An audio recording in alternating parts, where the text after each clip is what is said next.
Në zemër të maleve të Mirditës, atje ku legjendat flasin për kulla shekullore dhe rrëfenja të harruara, një histori krejt tjetër ka marrë formë. Jo historie e pikës, por e errësirës. Një errësirë që nisi në internet, u ushqye me ide të rrezikshme dhe përfundoi në një fshat të braktisur, mes dy njerëzve që besuan se po ndiqnin një kauzë hynore. Hamzai, njohur dikur si Erzen Uka dhe Julian Cumraku, dy emra në dukje të zakonshëm, por që për strukturat e sigurisë shqiptare kishin kohë që nuk ishin më anonim. Të zhdukur nga radarët, të shkëputur nga familjet, duke u tërhequr në Orosh, një fshat i qete thuajse i braktisur, ku vetëm o gjaku i një shtëpie nxirrte tym. Por në Orosh, qetësia ishte vetëm një fasad. Brenda asaj shtëpie, hetuesit dyshonin se po ndize një tjetër lloj zjarri, ai radikalizimi të thellë. Dy persona që vëzhgoheshin nga antiterrori, dy individ që sipas informacioneve të mbledhura, ushqenin simpati të hapura për ideologjinë ekstreme, për simbolet e një organizate që kishte tronditur botën, ISIS. Në momentin kur patrulla e parë mbërri në obor, e gjeti Julianin duke qarë trup, një skenë zakonshme për malsinë, por çdo gjë ndryshoi brenda pak sekondave. Ai futet me nxitim në shtëpi, dera mbyllet, dhe nga brenda dëgjohet zëri i Hamza Ukës, i hutuar, i tensionuar dhe i gatshëm të kërcënonte. Largohuni, ose do të qellojmë. Një thirrje që sinjalizoi një nga situatat më të tensionuara të viteve të fundit në veri të vendit. Brenda pak minutash, dritaret u blinduan me dërasa, batanie dhe madje një kapak të vjetër televizori lura. Ishte e qartë. Ata nuk synonin dialog, ata synonin rezistencë. Në orët më kritike të operacionit, kur forcat speciale Renea kishin marrë pozicionet dhe gjithë zona e Oroshit ishte shndërruar në një pikë strategjike, nisi faza më delikate, negocimi. Në këto situata, çdo fjalë ka peshë, çdo pauzë ka domethënie, çdo zë i ngritur mund të përshkallëzojë tension. Negociatat e Reneas të trajnuar për raste teje të vështira e nisën komunikimin me qetësi dhe durim, duke u përpjekur të krijonin një kanal komunikimi me dy personat që gjendeshin të izoluar në shtëpinë e fortifikuar. Por përpjekja u përball menjëherë me refuzim total. Nga brenda shtëpisë, çdo thirrje për dialog u prit me ashpërsi. Dyshja brenda godinës nuk jepte asnjë shenjë gatishmërie për bisedë, as për dispozicion për të dëgjuar argumentet e negociatorëve. Ishin momente të tensionuara, ku oficerët e antiterrorit dhe Reneas duhej të balanconin me kujdes presionin operacional, me detyrim për të shmangur çdo përshkallëzim të panevojshëm. Përpjekjet vijonin me strategji të qeta dhe me tone të ulta, por çdo komunikim që vinte nga brenda tregonte vendosshmëri, refuzim dhe një frym që e përjashtonte arsyen. Pikërisht për këtë arsye, policia kaloi në fazën e dytë të negocimit, për fshirjen e familjarëve, një taktik që përdoret kur subjektet në izolim mund të kenë ende një lidhje emocionale, një pikë ndjeshmërie që mund t'i afrohet logjikës më shumë se sa autoriteti zyrtar. U kontaktuan me urgjencë dy persona të afërt, daja Julian Cumrakut dhe vëllai Hamza Ukës. Të dy u sollën në Orosh me shpresën se prania e tyre mund të krijonte çarje në murin e kokëforcisë që ishte ngritur brenda asaj shtëpie. Vëllai Ukës mbërriti tronditur dhe i shqetësuar, duke e ditur se situata ishte e rrezikshme dhe se çdo fjalë e tij duhej peshuar me kujdes. Ai u afrua shtëpisë nga pjesa e pasme, me hezitim, duke i bërë thirrje vëllait të tij që të dorëzohej, të mendonte për familjen dhe për pasojat e rënda të mosbindjes. Disa minuta heshtje pasuan ndërhyrjen e tij të parë, kur ai u detyrua të kthehej tek oficerët e policisë, dha një mesazh të rëndë. Nuk kam çfarë të bëj. Ata janë shumë të rrezikshëm. Mund të më qellojnë edhe mua. Ishte një deklaratë që tregon jo vetëm nivelin e tensionit, por edhe shkallën e izolimit psikologjik në të cilën gjendeshin Hamza Uka dhe Julian Cumraku. Megjithatë, policia nuk u dorëzua. Vëllai u rikthye herën e dytë, me më shumë ngulm, duke e rrezikuar sërish, duke i folur vëllait në emër të familjes, duke i kujtuar se ishte ende njeri që kishte përgjegjësi, por edhe kjo përpjekje u pritëm me të njëjtën përgjigje të prerë dhe të ftohtë. Nga brenda, Hamza Uka i kishte thënë tekstualisht: "Do luftojmë deri në fund." Por forcat e Reneas dhe negociatorët e antiterrorit e dinin se shumë situata që duken të pashpresa kanë një pikë thyerje. U vendos që t'i jepej një shans i tretë dialogut, një shans që vinte pikërisht nga afërsia e gjakut. Tensioni ishte i madh, sepse çdo minutë që kalonte, rreziku ndryshonte formë. Në këto raste, psikologjia luan rol vendimtar. Tentativa e tretë e vëllait të Ukës ndryshoi gjithçka. Ai u rikthye pas shtëpisë, kësaj here me një qasje tjetër, më pak apel logjik dhe më shumë prekje emocionale. Ai foli jo si palë në konflikt, por si vëlla, si baba, si dikush që i kujtonte Ukës përgjegjësitë më të thella njerëzore. Fjalët e tij ishin të drejtë për drejta. Duhet të mendosh për djalin tënd, për familjen, largoj gjindet, kthehu. Këto fjalë duket se e prekën një pikë të brendshme tek Hamza Uka. Ka raste kur bindjet ekstreme qahen vetëm përmes lidhjeve të gjakut, aty ku as autoritetet dhe as taktikat profesionale nuk arrin dot. Heshtja që pasoi këtë bisedë ishte krejt tjetër nga ato të mëparshmet. Nuk ishte heshtja e refuzimit, ishte heshtja e pavendosshmërisë, e një mendimi që lëkundet. Dhe pastaj ndodhi ajo që duke e pamundur pak orë më parë.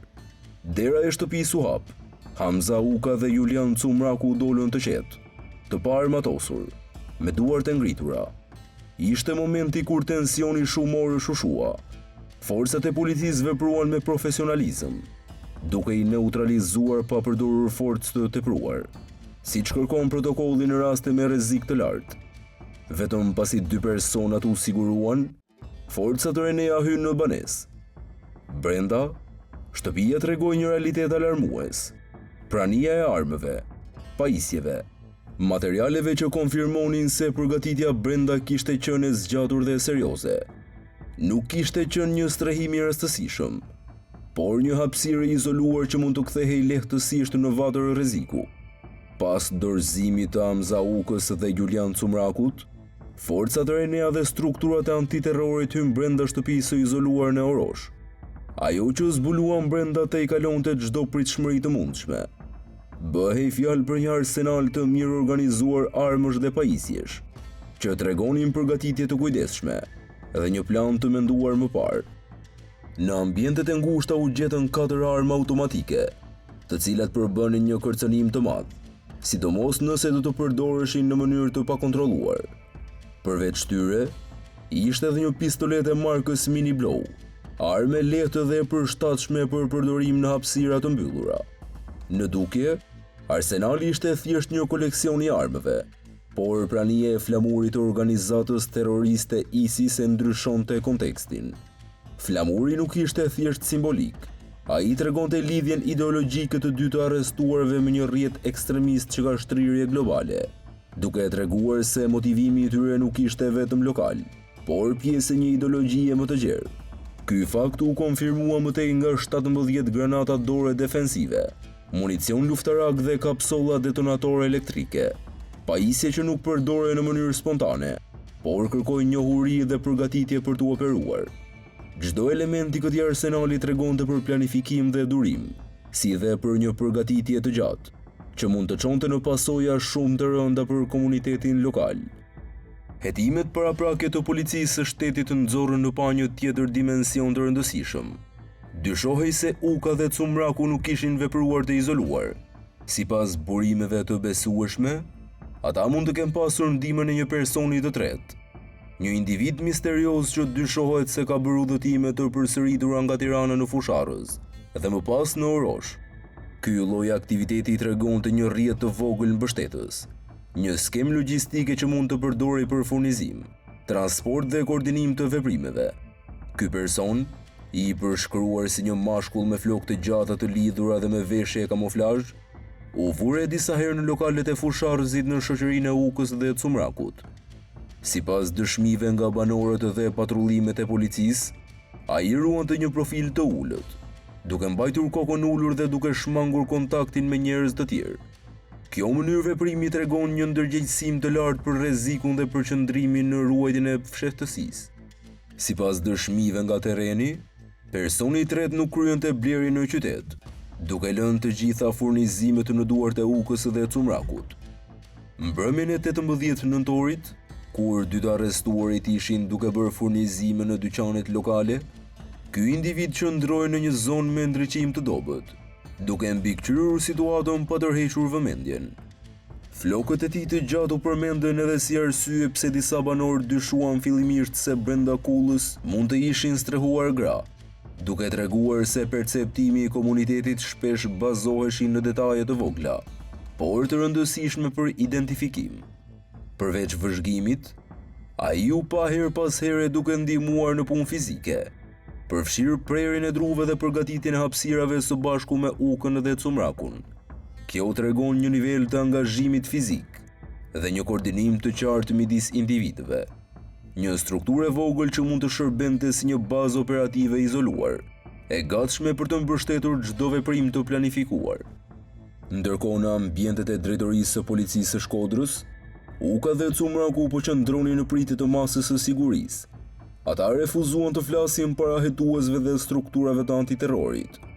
Ky qëndrim tregon jo vetëm vetbesim ideologjik, por edhe një përkushtim ndaj bindjeve të tyre ekstreme, duke u shprehur se mund të japin llogari vetëm para Zotit.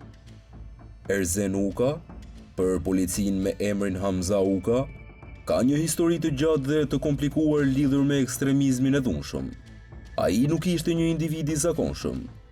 Pjesëmarrja e tij në forcat e litë të ushtrisë shqiptare dhe shërbimi në njësitë komando në Irak dhe Afganistan e kishin vënë në kontakt me taktikët avancuara ushtarake, stërvitje të specializuar dhe një mentalitet disipline të rrept. Megjithatë, kjo eksperiencë e pasur ushtarake nuk e ndaloi Ukën të devijonte drejt ideologjive ekstreme, dhe shenjat e radikalizmit të tij filluan të evidentoheshin që nga viti 2007. Kur ai u vunën në survejim nga autoritetet shqiptare, duke u konsideruar si një person me rrezikshmëri të lartë për sigurinë kombëtare. Në prill të vitit 2019, përpjekjet e autoriteteve për të ndjekur aktivitetin e tij ekstrem kulmuan me arrestimin nga antiterrori.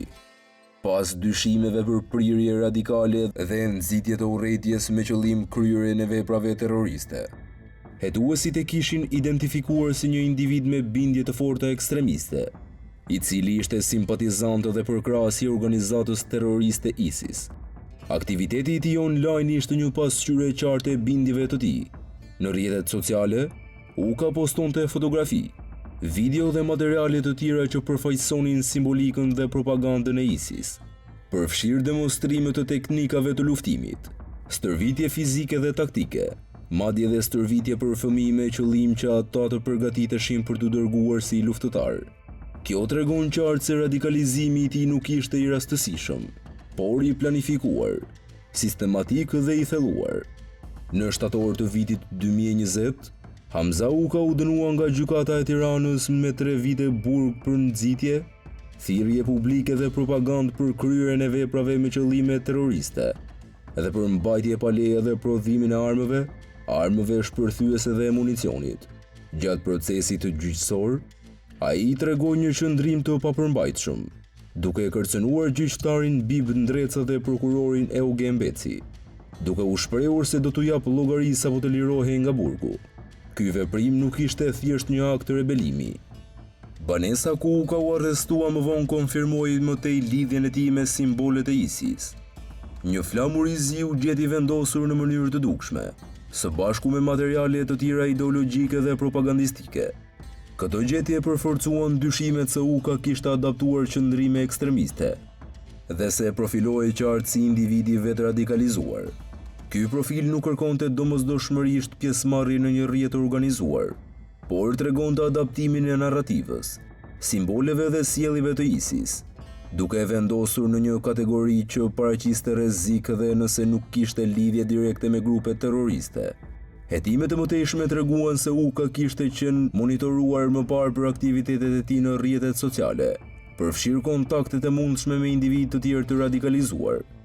Ky fakt reflekton një fenomen më të gjerë në Shqipëri dhe Ballkan, ku gjatë viteve 2012-2016, qindra qytetarë nga Shqipëria, Kosova dhe Maqedonia e Veriut u bashkuan grupeve të armatosura në Siri dhe Irak, të nxitur kryesisht nga propaganda online, rrjetet lokale të vogla dhe figura që përhapin ideologji ekstreme. Shumë prej tyre u ndan nga familjet e tyre, komuniteti dhe jeta normale, në ndikimin e propagandës ideologjike që përhapte ISIS dhe organizata të tjera xhihadiste. Motivimi për t'u larguar ishte i ndryshëm.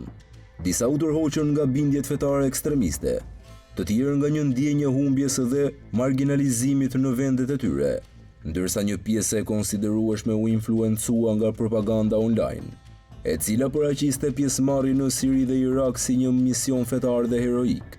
Rrjetet sociale luajtën një rol vendimtar në këtë proces. Shqipëria, për shkak të lidhjeve të ngushta komunitare dhe diasporës, u bë një terren i përshtatshëm për rekrutim. Rrjetet lokale, shpesh të vogla dhe të fshehta, shërbenin si pika kontakti, duke organizuar udhëtime, duke ofruar dokumente të falsifikuara dhe duke krijuar një midis që mbështeste radikalizimin. Shumë nga këta individ nuk ishin të njohur më parë për aktivitet të dhunshëm.